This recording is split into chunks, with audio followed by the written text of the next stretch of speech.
Hello, my marvellous sausages, and we recently heard from Bungie that there are big exotic armor reworks coming in Season 22. So after going through it with a fine-tooth comb, I've picked 3 exotics, one from each class, that you should pick up ready for Season 22. First of all, Hunters, and I've picked the Foe Tracer. Now at the moment, this is pretty naff exotic, to be honest. It marks targets, and it also buffs damage against those low health targets. But if they've got low health, what's the point in buffing damage towards them anyway? And there's also a small, tinsy, tiny benefit to airborne effectiveness, so pretty rubbish, really. Well, what's happening in Season 22 is that every single one of the Foe Tracer's exotic perks are being absorbed by the Knucklehead Radar. And the Knucklehead, by the way, is also retaining all its original perks, which makes this an interesting option.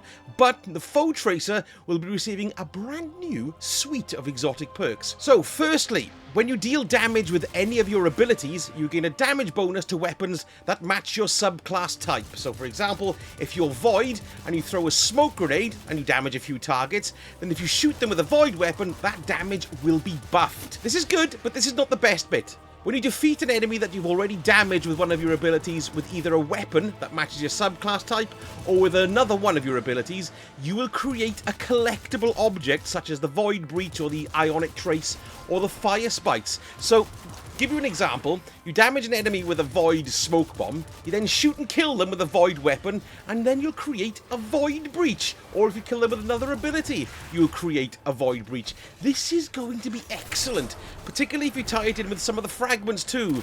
So using Void, for example, we could put on Echo of Starvation, so every time we pick up a Void Breach, we activate Devour. Match that with Echo of Instability, where you can get volatile rounds after defeating gits with your grenades, because you'll be getting loads more grenade energy, because you're picking up loads of Void Breaches. You'll become a Void killing machine. This exotic's going to be really useful, and bear in mind, it's not just Void, I'm using that as an example, it's for every subclass type this will be applied to as well. So I foresee it's going to be very popular in endgame activities. So go get a Foe Tracer. Titans, and my pick of the bunch is the AC/DC feedback fences. I've always loved these exotics, particularly how they look and kind of what they do, because what they do at the moment is when you get punched, they build up a charge, and when you've got that charge, incoming melee damage is decreased, and it also releases like a devastating explosion as well. It says devastating, it's not that devastating, but it does give off a little bit of a kicking, so it's been okay, but I've always loved the idea of it. Well, they're now having a complete rework as of Season 22, so firstly, when you receive a melee hit, you'll get an armor charge. Now this by itself is excellent. If I'm reading this right, that means every time you get punched, we'll get an armor charge, which is excellent. Then, when you take further melee damage, you'll emit an arc burst, and this burst will jolt targets. Huzzah at last! The new game terms being used. I actually said this in a Xur video a little while ago, that they needed to introduce jolt on these, and then I'd use them. So here we go! Great stuff. Plus as well, the damage dealt with the arc burst gets more powerful with the more armor charges you have. The only slight downer is that this damage is about the same as it is now for the explosion. But still, if it gives you armor charges and jolts enemies, and then you can couple it with, say, the Spark of Ion, so jolted targets give you Ionic Traces, and the knockout aspect, which increases your melee range and damage, this opens up a huge range of arc build options that are begging to be explored. So get yourself some AC/DC feedback fences. And finally, Warlocks. Now for me, the exotic that'll make the biggest difference are those changes being made to the mighty, well, once mighty, Geomag stabilizers. Now at the moment, they're pretty good, and I do use them regularly.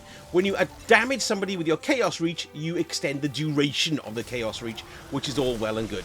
Well, now they're adding a new perk where, by just wearing your Geomags, Ionic Traces that you pick up will give you super energy.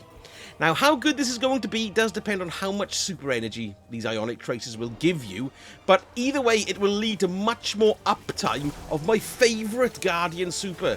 Now, if you match this with the electrostatic mind aspect, where defeating gits with arc abilities or defeating blinded or jolted targets will give you an ionic trace, and it also makes you amplified, plus throw in the fragment spark of discharge, where arc weapon final blows give you a chance at an ionic trace, and then you could also use the delicate tomb exotic fusion rifle.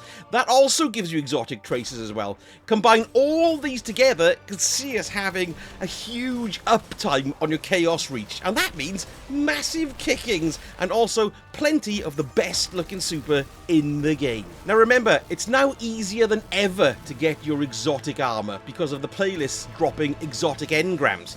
And if you don't want to just decrypt them and wait for RNG to be nice to you and give you what you want, you can always focus these exotics at Rahul.